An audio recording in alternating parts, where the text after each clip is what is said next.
अंबाला पहुंचे आप नेता अनुराग ढांडा ने आज प्रेस वार्ता की और बीते 13 फरवरी से बंद शंभू बॉर्डर को खोलने की मांग उठाई। अनुराग ढांडा ने कहा, किसान आंदोलन के दौरान शंभू बॉर्डर को बंद करना भाजपा सरकार की तानाशाही है। आप नेता ने कहा कि किसान आंदोलन में किसानों को जेलों में बंद करना भी भाजपा की ओछी राजनीति है और इसी ओछी राजनीति के तहत भाजपा ने दिल्ली के मुख्यमंत्री को भी सलाखों के पीछे रखा। अनुराग ढांडा ने कहा, बॉर्डर बंद होने से व्यापारी बहुत बड़ा घाटा झेल रहा है। अनुराग ढांडा ने चेतावनी दी कि अगर जल्द ही जेल में बंद किसानों को रिहा न किया गया और शंभू बॉर्डर को न खोला गया तो आप पार्टी आने वाले समय में बहुत बड़ी मुहिम छेड़ेगी। आज की इस प्रेस कॉन्फ्रेंस में बहुत बहुत स्वागत है। मेरे साथ आम आदमी पार्टी के जिलाध्यक्ष करणवीर लॉट जी, रोहित जैन जी, जिम्मी जी और सारे वरिष्ठ साथी अंबाला टीम के मौजूद हैं। आज एक बेहद महत्वपूर्ण विषय पर, जिसके बारे में शहर में चर्चा भी चल रही है इन दिनों और जिसके बारे में पूरे हरियाणा के अंदर चर्चा है, उस विषय पर बात करने के लिए आपके सामने हाजिर हुए हैं। आप सबको जानकारी है कि पूर्व मुख्यमंत्री और मौजूदा केंद्रीय मंत्री मनोहर लाल जी के इशारे पर जानबूझकर शांतिपूर्ण तरीके से जो किसान दिल्ली जा रहे थे उनको रोका गया था, हिंसक तरीके से रोका गया था। उनके रास्ते को न सिर्फ बाधित किया गया बल्कि बीजेपी सरकार ने किसानों पर आंसू गैस के गोले छोड़े, लाठियां चलाई, अत्याचार किया। कुछ किसानों की जान भी इस निर्दयी सरकार ने ले ली और बहुत सारे किसानों को इस आंदोलन में सरकार के लाठीचार्ज में घायल हुए बहुत सारे किसान। इस दौरान सरकार ने आंदोलन को दबाने के लिए किसान नेताओं को जानबूझकर शिकार बनाया, जानबूझकर उनके खिलाफ तरह तरह के आरोप लगाए, अत्याचार किया, जेल में डाला, गिरफ्तार किया। अंबाला के भी युवा किसान नेता नवदीप 3 महीने से ज्यादा समय हो गया आज जेल के अंदर हैं और उनका कसूर सिर्फ इतना है कि जब भी किसान अपने हकों के लिए लड़ते हैं तो नवदीप जी उसमें अग्रणी रहते हैं। चाहे वो पिछला किसान आंदोलन हो, चाहे ये किसान आंदोलन हो, जब किसानों के हक की बात आती है तो वो मजबूत तरीके से उस आवाज को उठाने का काम करते हैं। कोई इस बार ऐसा हिंसक क्लैश जिसमें कोई नवदीप जी की वीडियो आ गई हो, जिसमें कोई इस तरीके का आरोप दिखाई देता हो, ऐसा कहीं पर भी नजर नहीं आया इस पूरे आंदोलन के अंदर। लेकिन साजिश करके पूरी किसान लीडरशिप के ऊपर झूठे केस लगा के उनको जेल के अंदर रखा गया, उनके ऊपर अत्याचार किया गया, उनको तोड़ने की कोशिश की गई। बहुत सारे किसान नेताओं की जमानत हो चुकी है, लेकिन जानबूझकर नवदीप को टारगेट किया जा रहा है क्योंकि वो एक किसानों की बुलंद आवाज है। इसलिए उनको हमेशा हमेशा के लिए तोड़ने के लिए और उनको दबाने के लिए इस तरीके का अत्याचार सरकार के द्वारा किया जा रहा है। दूसरी तरफ आप देखेंगे कि जिस तरीके से शंभू बॉर्डर के ऊपर अघोषित आपातकाल डिक्लेयर कर रखा है सरकार ने, जिस तरीके से शंभू बॉर्डर को बंद करके रखा गया है अनावश्यक रूप से, उसकी वजह से शहर के सभी लोगों को और प्रदेश के सभी लोगों को बहुत ज्यादा दिक्कत का सामना करना पड़ रहा है। पिछले 5 महीने से शांतिपूर्ण तरीके से किसान अपनी मांगों को लेकर बैठे हुए हैं। उनको सिर्फ दिल्ली जाना है, उनका हरियाणा सरकार के साथ कोई टकराव नहीं है, हरियाणा सरकार के खिलाफ कोई आंदोलन नहीं है, उनको सिर्फ दिल्ली जाना है। लेकिन हरियाणा सरकार, केंद्र के इशारे पर बीजेपी की सरकार न सिर्फ उनको रोके हुए है बल्कि किसान, मजदूर, व्यापारी, डॉक्टर, वकील, आम आदमी सबको परेशान करने की एक साजिश रची गई भारतीय जनता पार्टी के द्वारा और इस बॉर्डर को बंद करके व्यापार को भी प्रभावित किया गया, आम जन का भी खूब नुकसान कराया गया। सिर्फ NHAI का अगर आप देखें तो रोजाना 72 लाख रुपए का नुकसान हो रहा है और अगर कुल मिला के देखें तो 100 करोड़ रुपए से ज्यादा का नुकसान अभी तक पुलिस की इस कार्रवाई, अनावश्यक एक टेंशन क्रिएट करने की कार्रवाई से 100 करोड़ से ज्यादा का नुकसान NHAI का हो चुका है। शंभू बॉर्डर बंद होने की वजह से अंबाला और आसपास का व्यापार ठप पड़ा है। 40% से ज्यादा व्यापार में गिरावट आई इस बॉर्डर के बंद होने की वजह से, यहाँ ऑब्स्टेकल्स होने की वजह से। शंभू बॉर्डर के बंद होने की वजह से जो बड़े वाहन है, सरकारी बसें हैं, उनका सबका डाइवर्जन हुआ, जिसकी वजह से ज्यादा तेल की खपत हुई, उसमें भी लाखों करोड़ों रुपए का ईंधन व्यर्थ हुआ।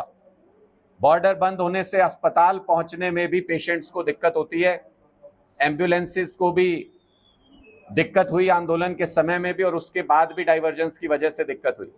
इन सारी दिक्कतों को अगर आप देखें तो इस शंभू बॉर्डर के ऊपर पुलिस की बैरिकेडिंग या उनके ऑब्स्टेकल लगाने से या उनके कार्रवाई करने से किसको फायदा हुआ? किसी को फायदा नहीं हुआ। आम जनता भी परेशान, व्यापारी भी परेशान, किसान भी परेशान, और सरकार की भी किरकिरी हो रही है, इसमें सरकार को भी कोई फायदा नहीं हो रहा है।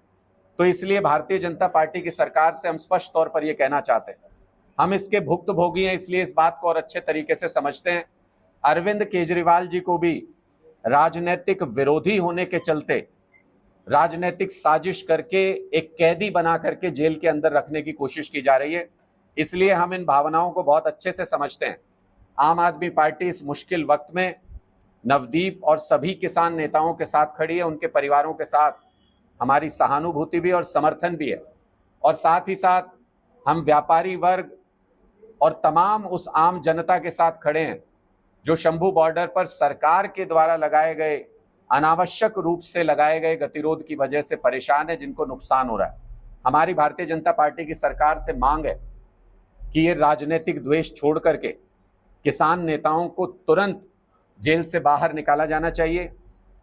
जो केस लगाए गए, मैं एक बार अगर वो आपको पढ़ के बताऊं तो आपको खुद लगेगा कि कैसे एक साजिश रची जा रही है सरकार के द्वारा, जिसमें 15 फरवरी को ये एफआईआर की गई थी और 30 मार्च को नवदीप को और उनके साथियों को गिरफ्तार किया गया था। तब से लेकर अभी तक वो जेल में है।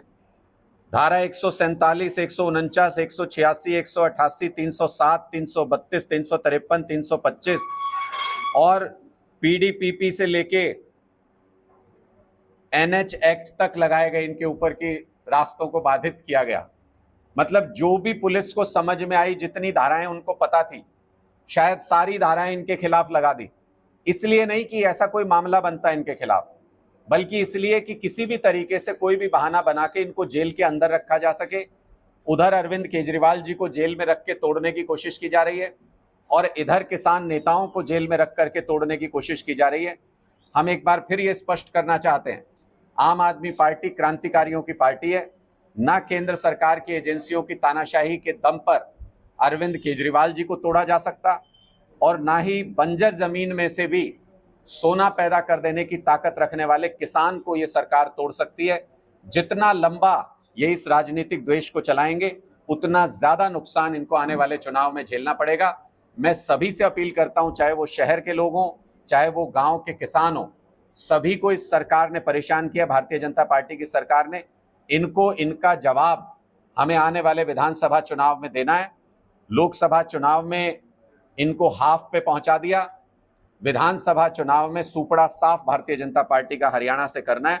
ये प्रण हम सबको लेना होगा, तभी जाकर के सरकार की अकल ठिकाने आएगी, सरकार को बात समझ में आएगी। आपके कोई प्रश्न है तो आप पूछिए। आम आदमी पार्टी के वरिष्ठ प्रदेश उपाध्यक्ष अनुराग ढांडा ने बॉर्डर पर सैनिकों पर हो रहे हमले पर भी सरकार को घेरा और कहा, अग्निवीर जैसी योजनाएं सरकार ला रही है, इससे सेना का मनोबल भी कम हो रहा है। ये एक कमजोर सरकार की निशानी है। जिस तरीके से एक उदाहरण मैं देना चाहता हूं कि सेनाओं के मोराल के ऊपर भारतीय जनता पार्टी की सरकार ने अग्निवीर योजना ला करके जिस तरीके से हमला किया है, उनका जो मनोबल है उसको तोड़ने की कोशिश की है, वो बहुत नुकसान पहुंचा रहा है। पूरे देश को उससे नुकसान हो रहा है। 60,000 हमारे फौजी हर साल रिटायर हो जाते हैं। पिछले 5 सालों में देखें तो 3 लाख फौज हमारी कम हुई है। कितनी भर्ती सरकार ने की? जिन अग्निवीरों की भर्ती भी करती है सरकार, उनमें से सिर्फ 25% को रखेंगे, बाकी सबको नौकरी से हटा दिया जाएगा। जो अग्निवीर बॉर्डर के ऊपर दुश्मन से लड़ते हुए, आतंकियों से लड़ते हुए शहीद होते हैं, उनका सम्मान नहीं करती भारतीय जनता पार्टी की सरकार। इसलिए फोर्सेस के मनोबल पर भी इसका असर पड़ता है और निश्चित तौर पर भारतीय जनता पार्टी की सरकार का राजनीतिक और रणनीतिक फेलियर भी है। जिस तरीके से आतंकी घटनाएं पिछले कुछ दिनों में लगातार बढ़ रही हैं, वो मोदी सरकार का फेल हो जाना है, वो उनकी रणनीतिक चूक है। आप नेता ने देश में बढ़ती महंगाई को लेकर भी केंद्र की बीजेपी सरकार को कोसा और कहा कि बढ़ती महंगाई के लिए सरकार जिम्मेवार है। बढ़ती महंगाई के कारण आम आदमी पिसता जा रहा है, लेकिन सरकार के कान में जू नहीं रेंग रही। भारतीय जनता पार्टी और महंगाई एक ही सिक्के के दो पहलू हैं। जब जब इनकी सरकार रही या जब तक इनकी सरकार रहेगी, तब तक आम आदमी की जिंदगी मुहाल है। महंगाई हर क्षेत्र में बढ़ती जा रही है लगातार। अगर किसान को उसकी फसल का दाम देने की बात आए तो भारतीय जनता पार्टी की सरकार के पेट में दर्द हो जाता है। लेकिन जब चीजों का दाम बढ़ता है, जब लगातार बढ़ता जा रहा है, चाहे आप तेल का दाम ले लीजिए, गैस का दाम ले लीजिए, जो सरकारी कंट्रोल में भी चीजें हैं, जो सरकार के इशारे पर चलती हैं, उनमें भी महंगाई इतनी ज्यादा बढ़ गई है कि पूरे मार्केट को एक इशारा ये हो गया है कि कितनी मर्जी महंगाई बढ़ जाए, कोई रोकने वाला नहीं है, कोई व्यापारी वर्ग की मदद करने वाला नहीं है, कोई उनको सहानुभूति देने वाला नहीं है, कोई आम आदमी के साथ खड़े होने वाला नहीं है इस सरकार में। इसलिए महंगाई दिन दोगुनी रात चौगुनी रफ्तार से बढ़ती जा रही है और भाजपा सरकार का उस तरफ कोई ध्यान नहीं है। आम आदमी प्रताड़ित है, पीड़ित है।